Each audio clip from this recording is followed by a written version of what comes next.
കൂട്ടുകാരെ, കുഞ്ഞുമോൾ ബോക്സിൻ്റെ പുതിയൊരു വീഡിയോയിലേക്ക് എല്ലാവർക്കും സ്വാഗതം. അപ്പോൾ ഇന്ന് നമ്മളൊരു അടിപൊളി മാങ്ങ അച്ചാറിൻ്റെ റെസിപ്പിയാണ് കേട്ടോ കാണിക്കുന്നത്. എളുപ്പത്തിൽ എല്ലാവർക്കും സിമ്പിളായിട്ട് ഉണ്ടാക്കാൻ പറ്റിയിട്ടുള്ള രീതിയിലാണ് നമ്മൾ ഉണ്ടാക്കുന്നത്. കുറച്ച് ദിവസമൊക്കെ അത് കേടുകൂടാണ്ടിരിക്കും, നല്ല ടേസ്റ്റാണ്. കുറച്ച് ദിവസം ഇരുന്ന് കഴിഞ്ഞാൽ അപ്പോൾ അത് നമ്മുടെ വീട്ടിലത്തെ മുറ്റത്ത് ഇപ്പോൾ പ്രാവശ്യം നല്ലോണം മാങ്ങിയിട്ടുണ്ടായിട്ടുണ്ട്. നിലം മുട്ടാവുന്ന പാകത്തിലാണ് കേട്ടോ, അതായത് കൈയെത്തുന്ന ദൂരത്തുനിന്നാണ് മാങ്ങ നമുക്ക് പ്രാവശ്യം ഉള്ളത്. അപ്പോൾ ഞാനൊരു 4 മാങ്ങ ഞാൻ പൊട്ടിച്ചിട്ടുണ്ട്. നമുക്ക് ആവശ്യത്തിനനുസരിച്ച് പൊട്ടിക്കാമല്ലോ. അപ്പോൾ ഞാനൊരു 4 പൊട്ടിച്ചോളൂ കേട്ടോ, പെട്ടെന്ന് അച്ചാറുണ്ടാക്കാൻ പറ്റിയ വേണ്ടിയിട്ട് ഒരു 4 പൊട്ടിച്ചു. 4 ഒരു 2-3 ദിവസത്തേക്കൊക്കെ അച്ചാർ അത് മതിയാവും. അപ്പോൾ ഞാൻ ഇപ്രാവശ്യം ചെത്തിയിട്ടാട്ടോ അച്ചാറിടുന്നത്. അപ്പോൾ ഞാൻ ഇതുപോലെ ചെത്തിയെടുത്തിട്ടുണ്ട്. അപ്പോൾ കഴുകി നന്നായി തുടച്ച് വെള്ളമൊക്കെ കളഞ്ഞിരിക്കണം കേട്ടോ.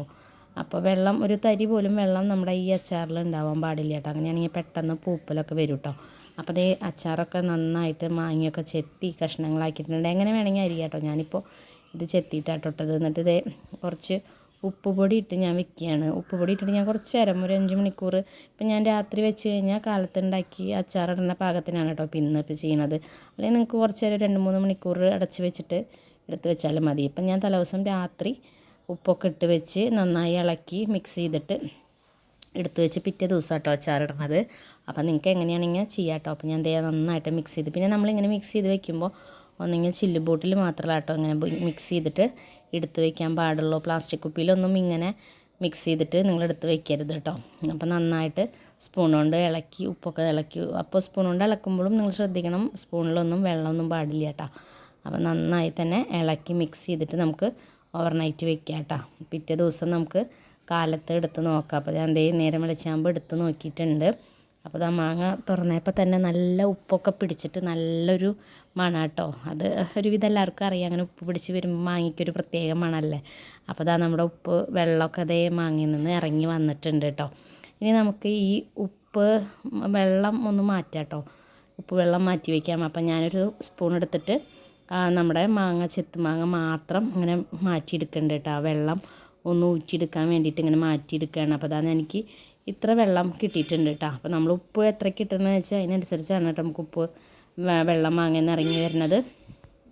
നമുക്ക് വെള്ളം കളയണ്ട, അത് മാറ്റിയെടുത്ത് വെക്കാം കേട്ടോ. അതിന് ശേഷം ഞാനൊരു പാൻ അടുപ്പിൽ വെച്ചിട്ടുണ്ട്. പാൻ നന്നായിട്ടൊന്ന് ചൂടായതിന് ശേഷം നമുക്കതൊന്ന് ഓഫ് ചെയ്ത് കൊടുക്കാം.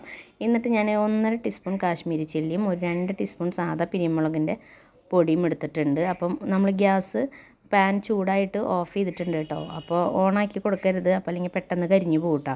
ഓഫായതിന് ശേഷം നന്നായിട്ട് സിമ്മിൽ നമ്മൾ ഓഫ് ചെയ്തിട്ടല്ലോ, എന്നിട്ട് നന്നായിട്ട് തന്നെ ആ ചൂട്ടിൽ തന്നെ മുളകൊന്ന് ജസ്റ്റ് ഒന്ന് മൂത്ത് കിട്ടണം കേട്ടോ. അതിൻ്റെ പച്ചമണമൊക്കെ ഒന്ന് മാറി കിട്ടണം. പറഞ്ഞത് ഗ്യാസ് നന്നായി നമ്മുടെ പാൻ നന്നായി ചൂടായതിന് ശേഷം ഓഫ് ചെയ്തിടുക. എന്നിട്ട് മുളക് പൊടി ഇട്ട് കൊടുക്കുക കേട്ടോ. അപ്പോൾ അതേ മുളകൊക്കെ സെറ്റായിട്ടുണ്ട്. ഇനി നമ്മൾ എടുത്ത് വെച്ചിട്ടുള്ള ഈ മാങ്ങയിൽ നിന്നുള്ള വെള്ളത്തിലേക്ക് ഈ മുളക് ഇട്ട് കൊടുക്കാം കേട്ടോ. മുളക് ഇട്ടിട്ട് നമുക്കൊന്ന് ജസ്റ്റ് ഒന്ന് സ്പൂൺ വെച്ചിട്ട് ഒന്ന് മിക്സ് ചെയ്ത് കൊടുക്കാം കേട്ടോ. അപ്പോൾ കണ്ടില്ലേ, നല്ല ചൂടാറൊന്നും വേണ്ട കേട്ടോ. ചൂടാറുന്നതിന് മുന്നേ തന്നെ നമുക്ക് ഉപ്പ് വെള്ളത്തിലേക്ക് മുളക് പൊടി ഇട്ട് കൊടുത്തിട്ട് ഒന്ന് മിക്സ് ചെയ്തെടുക്കാം കേട്ടോ. നന്നായിട്ട് തന്നെ ഇളക്കിയെടുക്കാം കേട്ടോ. പിന്നെ നമ്മൾ ഇതിലുപ്പ് നമ്മൾ മാങ്ങ തലേദിവസം ഇടുമ്പോഴല്ലേ ചേർത്തിട്ടുള്ളൂ. അപ്പോൾ നമുക്ക് അതിനാവശ്യത്തിനുള്ള ഉപ്പൊക്കെ ഇട്ട് കൊടുക്കാം കേട്ടോ. അപ്പം ഞാൻ ഒരു 1/2 ടീസ്പൂൺ കായപ്പൊടി ഇട്ട് കൊടുക്കുന്നുണ്ട് കേട്ടോ. കായപ്പൊടിയും 1/2 ടീസ്പൂൺ ഉലുവപ്പൊടിയും ഇട്ട് കൊടുക്കുന്നുണ്ട് കേട്ടോ. രണ്ടും ഞാൻ പൊടികളാണ് ചേർത്തിട്ടുള്ളത്. പിന്നെ 1 ടീസ്പൂൺ നമ്മൾ കടുക് ഒന്ന് ചൂടാക്കി ജസ്റ്റ് ഒന്ന് പൊടിച്ചെടുത്തിട്ടുള്ളതാണ് കേട്ടോ. അത് 1 ടീസ്പൂൺ ഇട്ട് കൊടുക്കുന്നുണ്ട് കേട്ടോ. നിങ്ങൾക്ക് കായും ഉലുവും വേണമെങ്കിൽ വറുത്ത് പൊടിച്ചിട്ടിടണമെങ്കിൽ ഇടാം. അപ്പോൾ ഞാൻ പൊടിയാണ് ഇട്ട് കൊടുത്തിട്ടുള്ളത്, നമ്മുടെ കയ്യിൽ പൊടി ഉണ്ടായിരുന്നത്. ഇനി അതൊന്ന് ജസ്റ്റ് ഒന്ന് മിക്സ് ചെയ്ത് കൊടുക്കുക കേട്ടോ. പിന്നെ ഞാൻ പറഞ്ഞില്ലേ, ഉപ്പ് പാകത്തിന് നിങ്ങൾക്ക് നമ്മൾ ഉപ്പ് കുറവായിരിക്കും, മാങ്ങയിൽ അച്ചാറിൽ പിടിക്കാനുള്ള ഉപ്പ് ഉണ്ടാവില്ല. അപ്പോൾ അതിനാവശ്യാനുസരണം നിങ്ങൾക്ക് എങ്ങനെയാണ് ഉപ്പ് വേണ്ടതെന്ന് വെച്ചാൽ അതിനനുസരിച്ച് ഉപ്പ് പൊടി നമ്മൾ ഇട്ട് കൊടുക്കുക കേട്ടോ. അപ്പോൾ ഞാനൊരു ടീസ്പൂൺ തന്നെ ഇട്ട് കൊടുത്തിട്ടുണ്ട് കേട്ടോ. എന്നിട്ട് നന്നായി തന്നെ നമുക്ക് നല്ലോണം മിക്സ് ചെയ്തതിന് ശേഷം നമ്മുടെ ഈ ചെത്തുമാങ്ങ നമുക്ക് അതിലേക്ക് ഇട്ട് കൊടുക്കാം കേട്ടോ.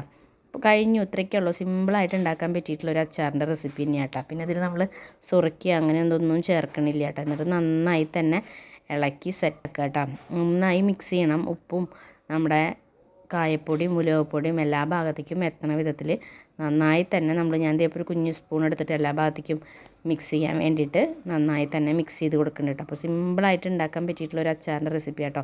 ഇതൊരു 2-3 ദിവസമൊക്കെ കഴിഞ്ഞിട്ട് എടുക്കുമ്പോൾ നല്ല ടേസ്റ്റ് ആവും കേട്ടോ. ഈ കായത്തിൻ്റെ കായും ഉലുവയുടെയും പിന്നെ നമ്മൾ കടുക് സാധാരണ അച്ചാറിലേക്ക് ഇങ്ങനെ നമ്മുടെ എണ്ണയിൽ ഇങ്ങനെ പൊട്ടിച്ചെടുക്കുകയല്ല ചെയ്യുക. അപ്പോൾ അതുപോലെയല്ലല്ലോ നമ്മൾ ചെയ്തത്. പച്ചക്കടുക് ഒന്ന് ജസ്റ്റ് അരച്ചിടുമ്പോൾ അതൊരു പ്രത്യേക ടേസ്റ്റാണ് കേട്ടോ. നമ്മൾ എന്നിട്ട് ലാസ്റ്റ് ഒരു ടിപ്പും കൂടിയും ചെയ്യുന്നുണ്ട് കേട്ടോ. അത് നിങ്ങൾ സ്കിപ്പ് ചെയ്യാതെ ചെയ്തോളൂ. പിന്നെ എന്താ ചെയ്യണമെന്ന് വെച്ചാൽ നമ്മൾ എണ്ണയില്ലേ, നമ്മൾ സാധാരണ നല്ലെണ്ണ അച്ചാറിനൊക്കെ ഉപയോഗിക്കുന്നുണ്ട്, അതൊരു 4 ടീസ്പൂൺ ജസ്റ്റ് ഒന്ന് ചൂടാക്കിയതിന് ശേഷം നമ്മൾ ഈ അച്ചാറിലേക്ക് അങ്ങോട്ട് ഒഴിച്ചു കൊടുക്കുക കേട്ടോ. എന്നിട്ട് നമുക്കെടുത്ത് സൂക്ഷിച്ചെടുത്ത് വയ്ക്കാം കേട്ടോ. പിന്നെ ഞാൻ പറഞ്ഞ പോലെ എപ്പോഴും നിങ്ങൾ എടുക്കുമ്പോൾ വെള്ളാംശം ഇല്ലാത്ത സ്പൂണൊക്കെ എടുത്തിട്ട് വേണം അത് ഇളക്കി എടുക്കുക കേട്ടോ. കണ്ടില്ലേ, ഇപ്പോൾ നമ്മളിതിലൊട്ടും വെള്ളം നനവില്ല കേട്ടോ. അത് കാരണം പൂപ്പൽ വരും കൂടി ഇല്ല കേട്ടോ. അതാണ് ഞാൻ പറഞ്ഞത്, അതിൽ സുർക്ക ചേർക്കണമെന്ന് നിർബന്ധമില്ല കേട്ടോ. അപ്പോൾ സുർക്ക ചേർത്തില്ലെങ്കിലും കുഴപ്പമൊന്നുമില്ല, കേട് വരില്ല. വെള്ളാംശം തട്ടിയാൽ തന്നെയാണ് ഈ അച്ചാറുകൾ അധികം കേട് വരുള്ളൂ. അപ്പോൾ നല്ല ടേസ്റ്റുള്ള അച്ചാറാണ് കേട്ടോ. അപ്പോൾ ഇപ്പോൾ കഴിക്കാൻ തന്നെ ടേസ്റ്റ് ഉണ്ട്. കാരണം നമ്മൾ തലേദിവസം തന്നെ മാങ്ങയിൽ ഉപ്പൊക്കെ പുരട്ടി വെച്ച കാരണം തന്നെ മാങ്ങയൊക്കെ ഒന്ന് ജസ്റ്റ് എന്താ പറയുക, വാടി കിട്ടിയ പോലെയുള്ളൊരു ടേസ്റ്റ് കേട്ടോ. നല്ല ടേസ്റ്റാണ്, പറയുമ്പോൾ തന്നെ വായിൽ വെള്ളം വരുന്നു. അപ്പോൾ എല്ലാവരും ഇതുപോലെ ഉണ്ടാക്കി നോക്കണം. അപ്പോൾ എൻ്റെ വീഡിയോ വൈൻഡപ്പ് ചെയ്യാറായിട്ടുണ്ട്.